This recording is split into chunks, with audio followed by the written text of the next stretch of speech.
And, of course, all we have is worthless money. And Bob conjectures that we've sold most of our gold, and this is why that when, of course, the German government asked for a return of the gold they had deposited here in the United States, we wouldn't give it to them. And when the Chinese and the Arabs asked for the return of the money that they had in deposit in the vaults in London, they wouldn't give it. What are they going to do about that? Are they just going to say, well, we'll pay you in English pounds or in American dollars? What are they going to do? I don't know what they're going to do, and I suspect they probably have done what you're talking about, and that is give them dollars, and that's really not acceptable because they have to run back in the market and buy the gold back, pushing the price up. And, I think it's even wider spread than that. Just recently, the London metals market couldn't make delivery on gold contracts. And they were running around begging everybody to do that and not take delivery.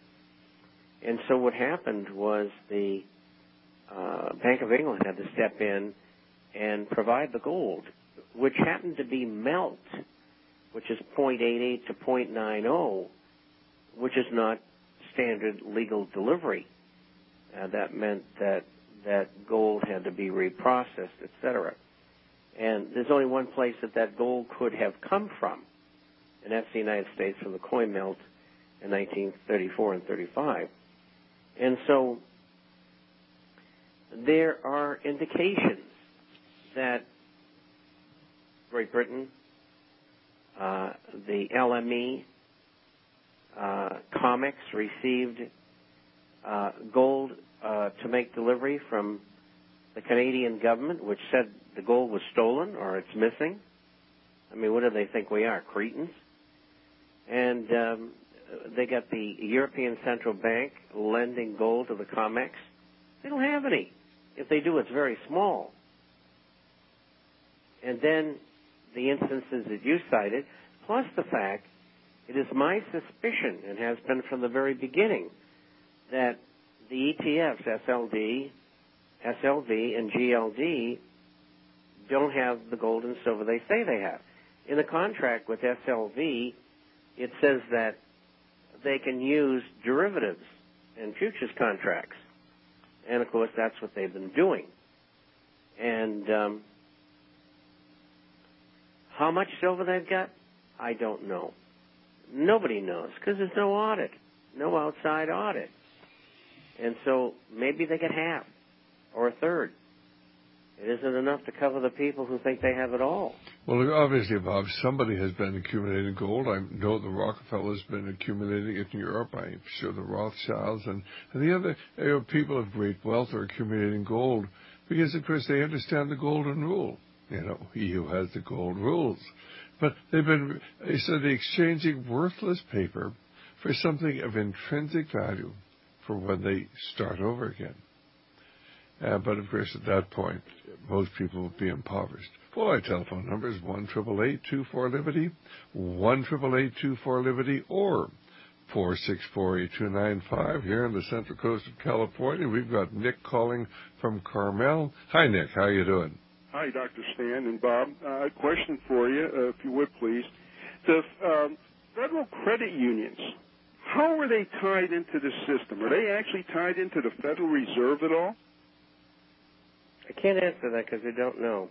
But I do know this, that if they are a credit union which lends to people in specific industries, in other words, a concentration of lending in a benign, small area, they could have very bad problems. If they're open to a multiplicity of people in different jobs and industries, they're not as vulnerable as the others would be. But credit unions are not going to get out of this thing scot-free. People are cutting back borrowing, and they're also saving money. And so I think people who are in credit unions are every bit as in danger as others in banks. Anything else, Nick? No, thank you very much. Okay, I think that basically just to diversify. Don't put all your money in one basket, because somebody could come on and step on the basket and crush all the eggs. You're going to have to remember the 3 rules. Diversify, diversify, diversify. Well, this is Dr. Stan. Our guest is Bob Chapman, the International Forecaster. We've got Michelle calling from Mississippi. Our telephone number is 1-888-24-LIBERTY. I guess that's Michael calling from Mississippi. 1-888-24-LIBERTY, or here in the Central Coast of California at 464-8295. That's 464-8295. Hi, Michael. How you doing? I'm doing great, sir. Thanks for taking my call. I'm a big fan of Mr. Chapman, and you as well. I've been collecting coins since I was 8 years old. All of my coins are mint stake graded. I have several complete piece dollar sets.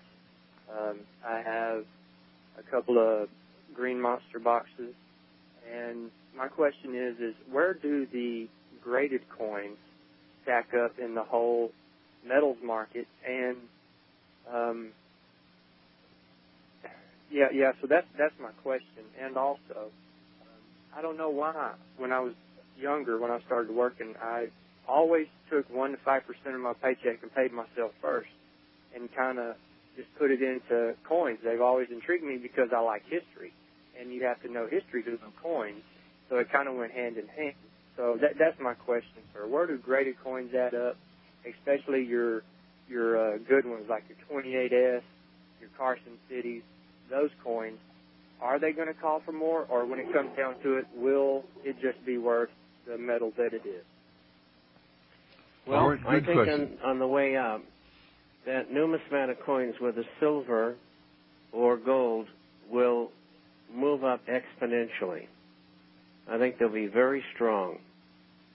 They will go up. If gold, let's say in silver, went from $1,000 to $2,000, or silver moved from $16 to $32, then the bullion type coins would go up dollar for dollar, but the numismatic coins would go up twice as much. In other words, from $1,000 to $3,000 in gold, and so there'll be an exponential move. They could go more than that. Just like shares, historically since 1979, have gone up 40 times the value of the gold itself and silver itself.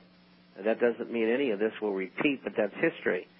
I always tell people a move of 5 times plus in stocks. And so at the top of the market, I believe that all numismatic coins will probably have to be sold to appreciate the appreciation that you've accomplished. And I know people don't want to do that. They fall in love with their collections. Well, they're going to pay for it if they do. All right, Bob, you're going to tell us when we're at the top of the market? Oh, sure. Okay. Oh, well, yes. You, oh, yes. We'll know. Believe me, we'll get close. And if you sell too early, don't worry about it. Just think of Bernard Baruch. He said within 20% of the bottom and 20% of the top, and I'm very happy. Yes, sir.